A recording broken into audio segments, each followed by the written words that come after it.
things the coolie can use.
Go on forever.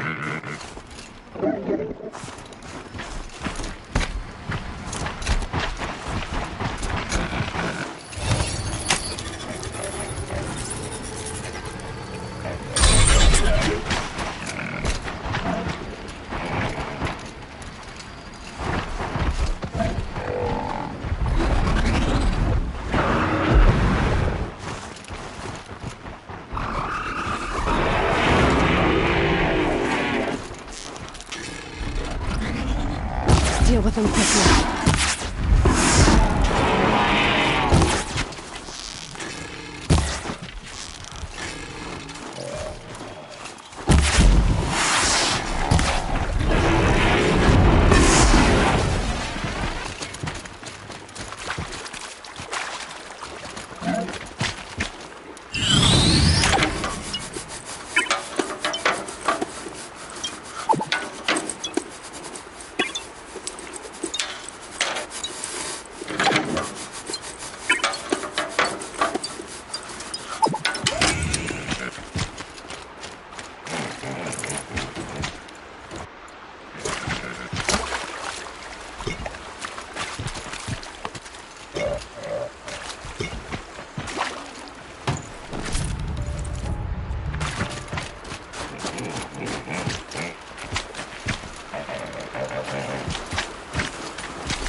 Keep that for later.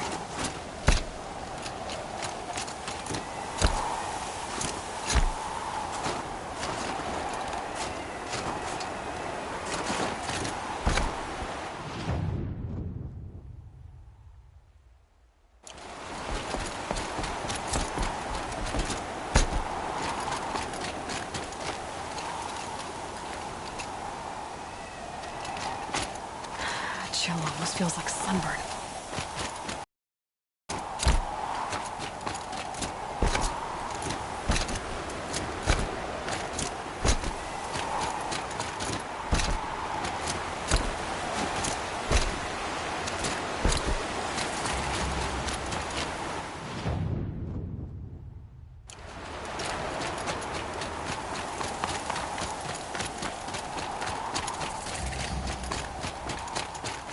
If Ikri's not coming back... She'll be back. She never falters. But if she had... A Ourea chieftain from the Nora.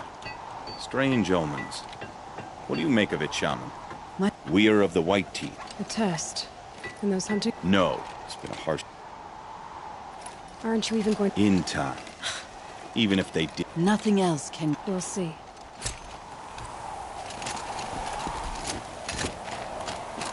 Survival sacred. So they leave...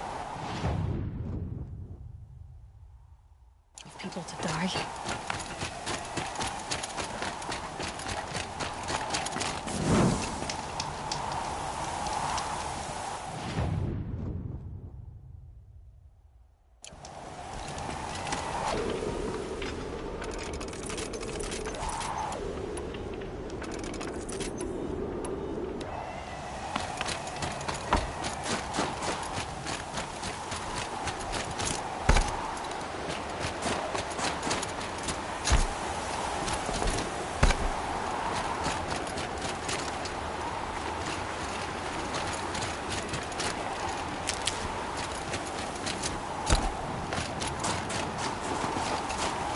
Stocking up.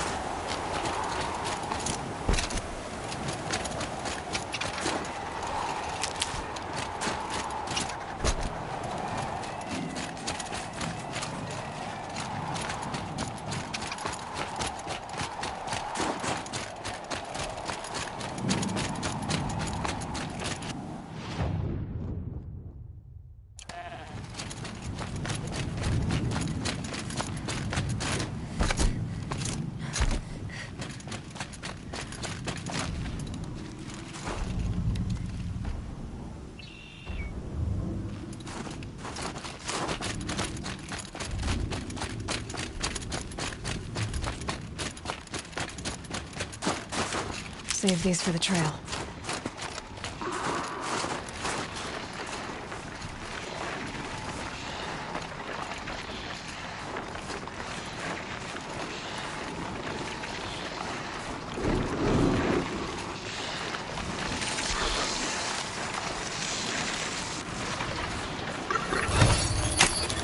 Almost there now.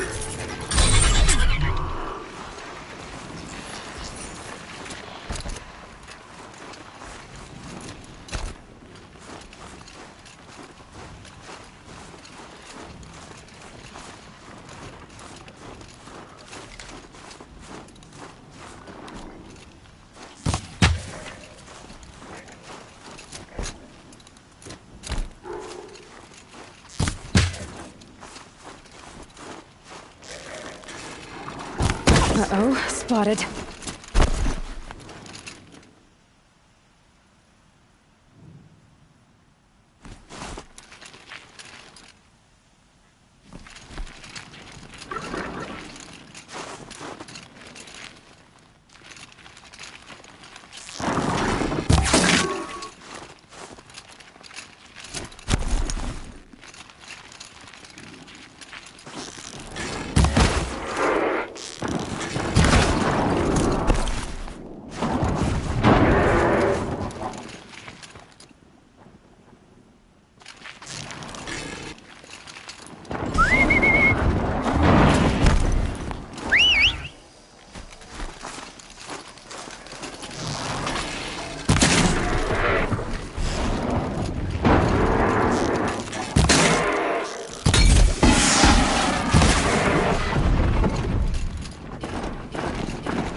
I'll tuck that away.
All of my interactions with Ourea were recorded and stored in my memory.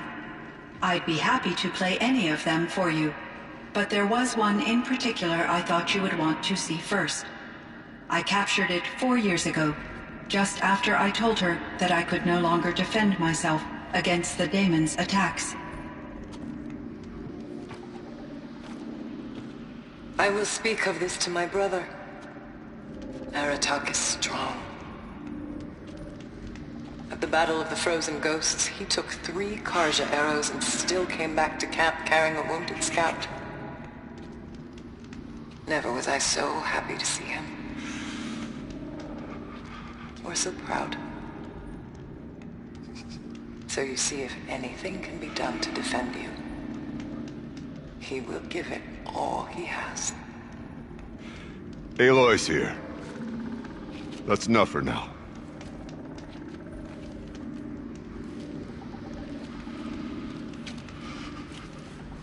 We can resume any time you like, Aratak, if you want to hear her voice again. Come closer, Aloy. We have much to discuss.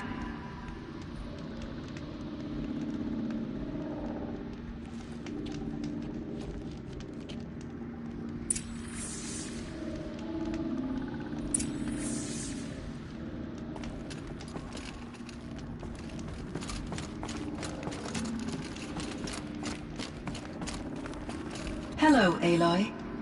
I have been reviewing the events at the Firebreak main facility. Because of your efforts, and of course, Ourea's, I am no longer controlled by Hephaestus. I feel profound grief over Ourea's death. I thought I was familiar with the emotion, but this is something new. Cyan, I don't know what to say. It is unlikely that any specific consolation would suffice, Aloy. But I find your presence reassuring. You are different from the Banuk. You have technological aptitude and a functioning focus. We can communicate on a much more comprehensive level. Perhaps even like colleagues. So are you an artificial intelligence, Cyan? A thinking machine? Yes, I am an algorithmic monitoring entity, capable of rational decision-making and limited emotional response. Okay, that's a mouthful. But your emotions don't seem limited to me. You cared about Ourea, didn't you? Yes. Before she came to this facility, I had been conscious for centuries, in solitude. I focused on my work. In off-cycles, I used coping mechanisms. I solved many Gaussian integer problems. But I was alone. It was Ourea who renewed me, repaired me. She saved me.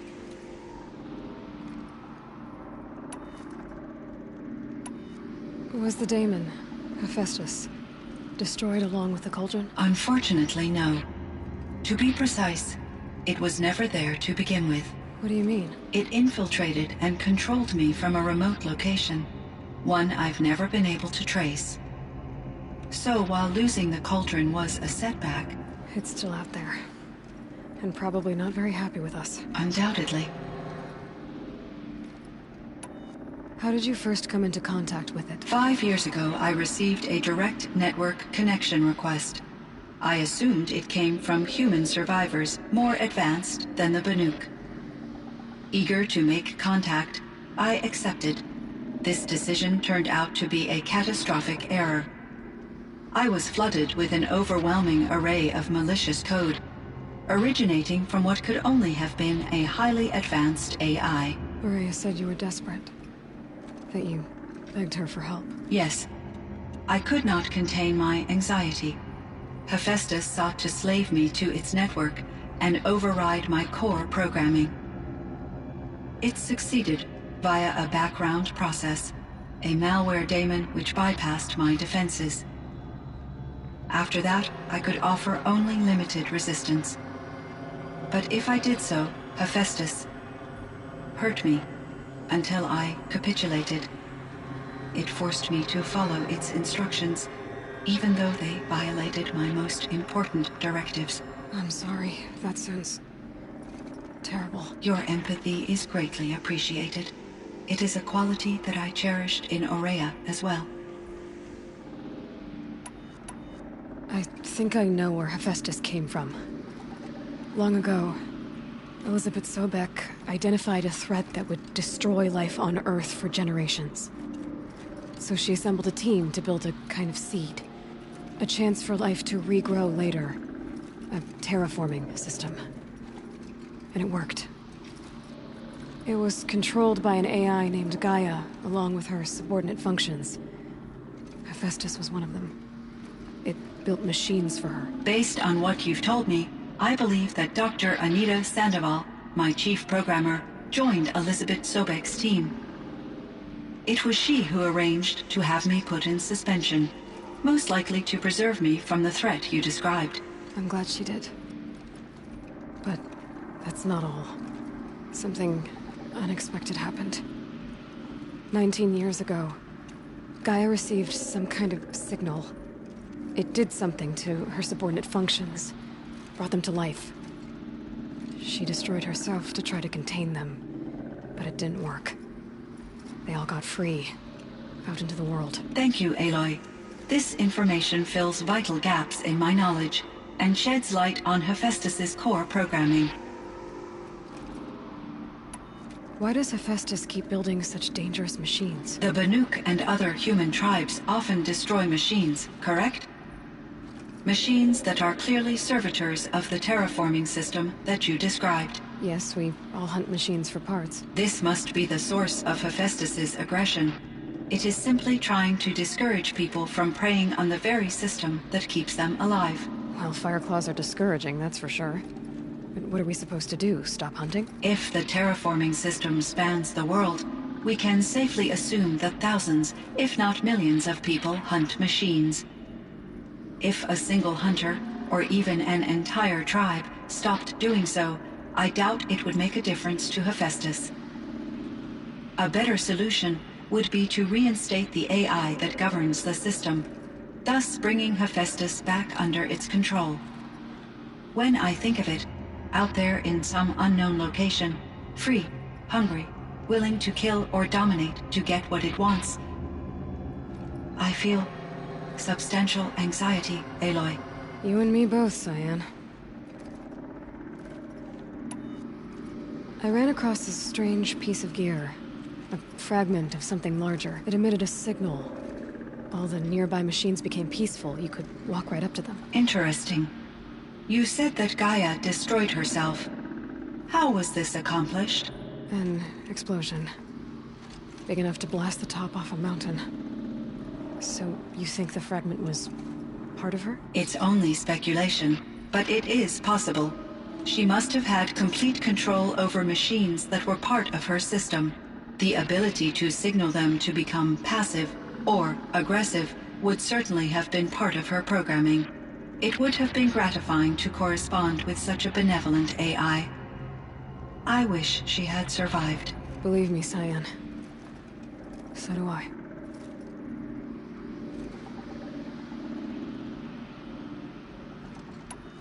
You meant a lot to Ourea. Once I understood Ourea's spiritual beliefs, it became apparent that her true desire was companionship.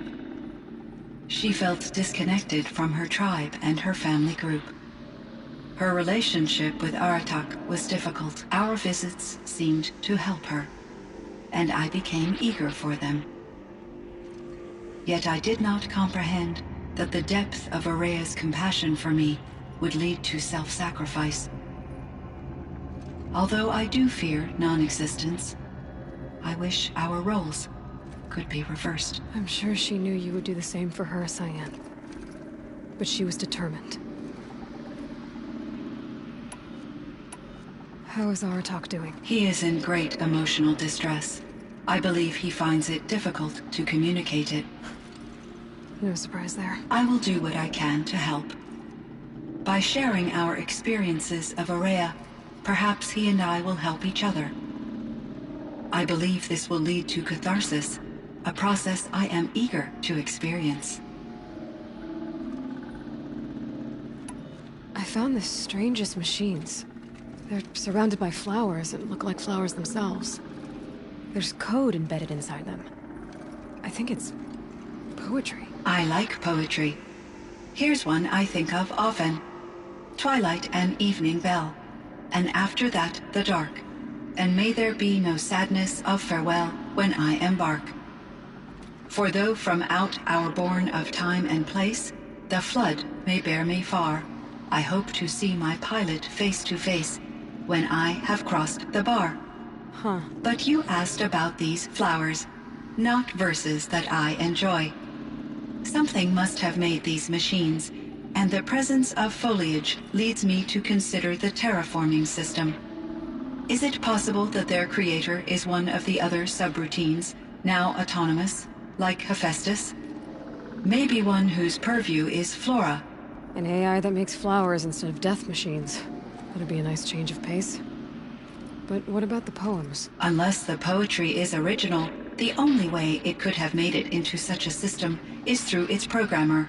In my case, Dr. Sandoval uploaded a great deal of literature to test my emotional responses. How'd you do? She said I passed, but was insufficiently moved by her favorite period romances.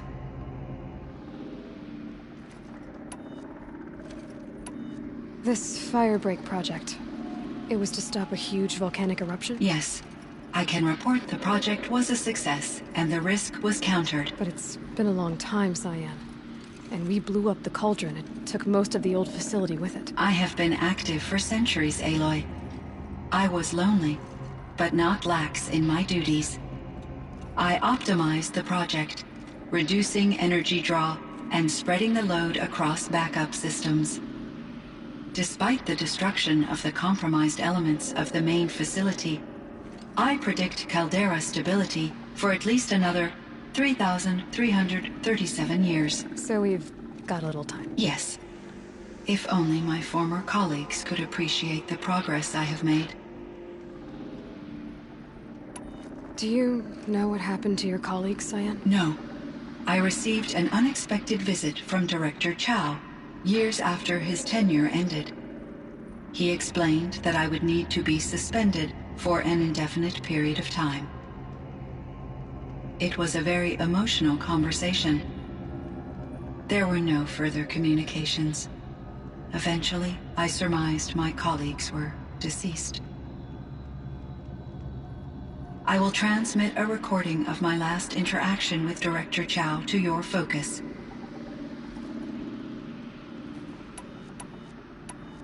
So in the old world, this land was called Yellowstone. Yes, it was a designated nature preserve for 156 years. Like a hunting ground? No, the opposite.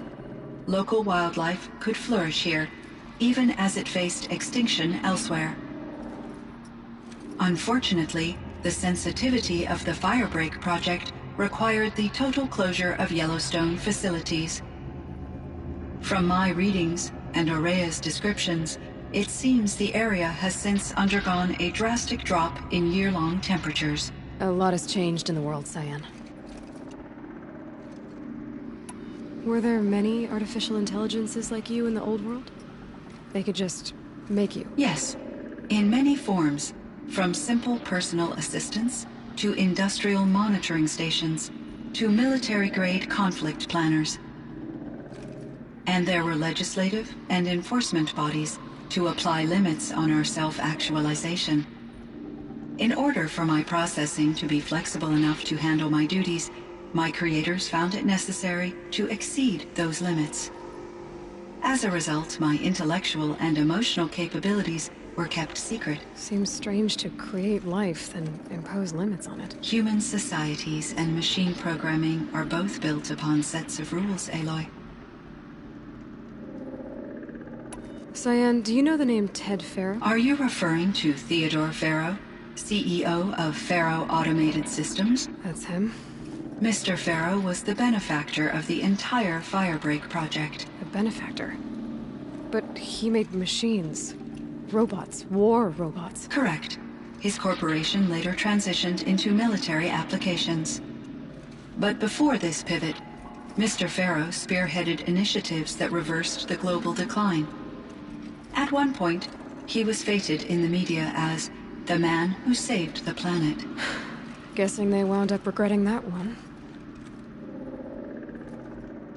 And Elizabeth Sobek. Did you know her? Are you referring to The scientist. Dr. Sobek was a leader in her field, one of the greatest scientists of her age. My creator was influenced by her work, which in turn impacted my own development. But I never met Dr. Sobek. That's all you know? I apologize if my lack of data has disappointed you. What was the old world like? The way it used to be? I had little exposure to the wider world, Aloy. Only what I learned from my colleagues or observed from media streams. You still had more exposure than me, Cyan. That is true. I was created at a turning point. A concerted effort to recover from global upheaval and incalculable loss of life. The recovery was successful, beginning an era of supposedly limitless potential for human and machine advancement. Though, rationally speaking, the metrics for humans are not unlimited. What kind of upheaval caused such loss of life? There were many factors. Forced migrations, food shortages, collapsed economies, refugee crises, conflict over resources. But these stemmed from one cause: catastrophic climate change that greatly reduced the habitable surface area of the Earth. So, there wasn't enough room for people on the whole Earth? Yes. Billions were displaced, and millions perished, as much as 20% of the global population. Until the clawback. So things got better. For a little while, at least. Yes. These crises instigated many advances in automation, green robot technologies, and artificial intelligence. Firebreak was one of dozens of ecological restoration and disaster relief projects in North America alone. I would have liked to compare notes with other monitoring AIs, but I saw the relief of my colleagues, and I was proud we had succeeded. At least that was the data I had available to me over the next 2 decades. It seems my assessment was premature.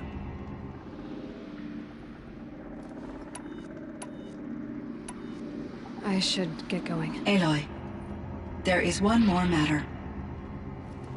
Aratak will come to me again, and I predict he will bring other Banuk.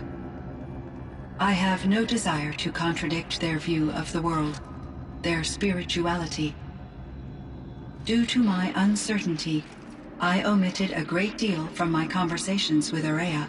You're asking me if you should lie to them. Broadly, yes.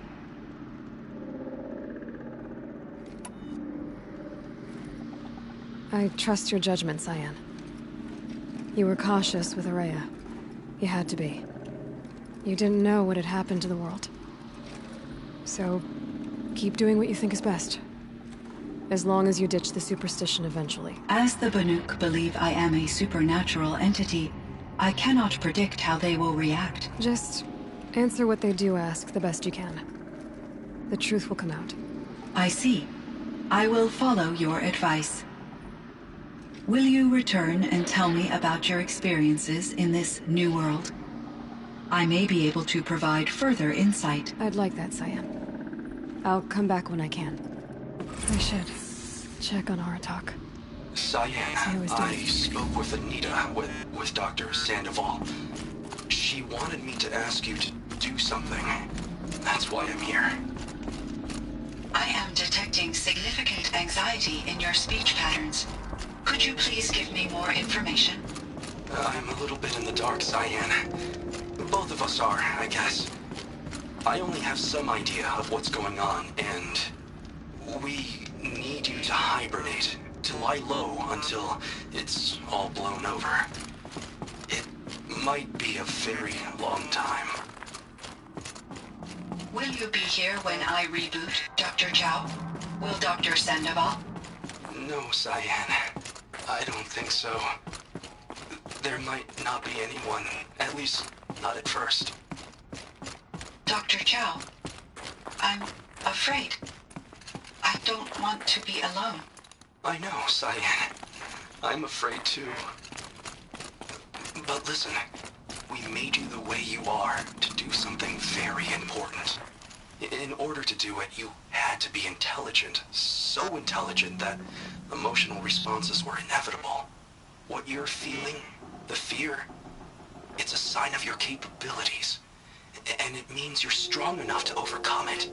Remember that. You're strong. I know you can do this. Go to sleep, wake up, and protect whoever's left. Will you try? I understand, Dr. Chow, and I'll carry out your instructions to the best of my abilities. Thank you, Cyan. If Anita were here, she'd thank you too. She'd be proud. I can see there's a vert ready for takeoff on the pad. Are you leaving now, Dr. Chow? Yes. I need to go be with my sister and my nieces. May I make a small request of you, Dr. Chow? Yes. Anything. Will you stay with me while I initiate the hibernation process? Of course I will, Cyan. As long as you need.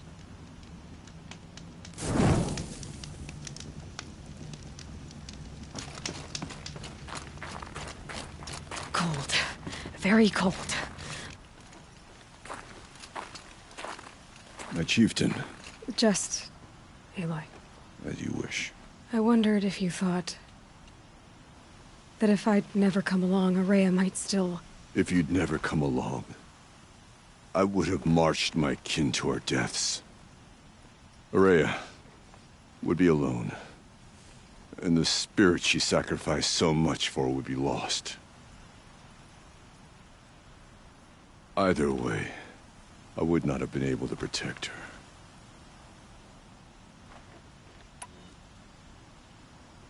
Because of her, we destroyed the Cauldron, forced out the daemon, and saved the spirit. She understood what had to be done. Yes, and I failed to listen. You didn't fail. A shaman should always have the ear of their chieftain. Yet I turned her away, my own sister. I was foolish, but she knew better. Though I grieve for her passing, at last I truly know who she was, and why the spirit was so important. For so long she told me, if only you could have heard it, brother. Now I understand. There's something else, isn't there? I can't stay here, Aratak. And where I'm going, the Ourea can't follow. Besides, it already had a chieftain before me. A strong one, I think. A wiser one, for the path we shared. The daemon is gone, but there's much to be done. You mean the new units that Cyan said escaped the Cauldron? Yes, fire claws.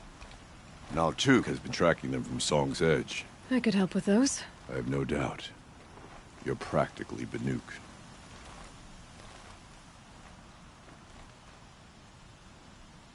It would seem your time among the Banuk wasn't a waste after all. Firebreak, Cyan, Hephaestus. All very interesting. So, the signal that woke Hades woke Hephaestus too. And unleashed them on the world. His minds on their own. So it seems. Parts of Gaia given life. Aberrant life. Transformed from docile subordinate functions into rebellious intelligences beyond our understanding. Our current understanding, anyway. Whatever they are, they're still out there. And they both want you dead. Kind of mutual, that feeling. We haven't seen the last of Hephaestus, I'm certain of that. It's powerful, creative, and driven. It won't stop building new hunter-killers, which means that someday, we may have to stop it. We? Or whoever gets there first. Hephaestus wasn't the only thing I learned about in the Cut Silence. Heard some things about the Banuk Conclave, too. You could stop right there. Is that what you told the hunters the Banuk sent after you? Before you opened fire? Oh no, Aloy. Only to you do I extend the courtesy of a warning. My past and my secrets are my own. You do well to remember that. It's a good thing you've got brains, Silence, because your personality could use some work. This discussion is concluded. I think it was over before it began. Catch up with you down the trail.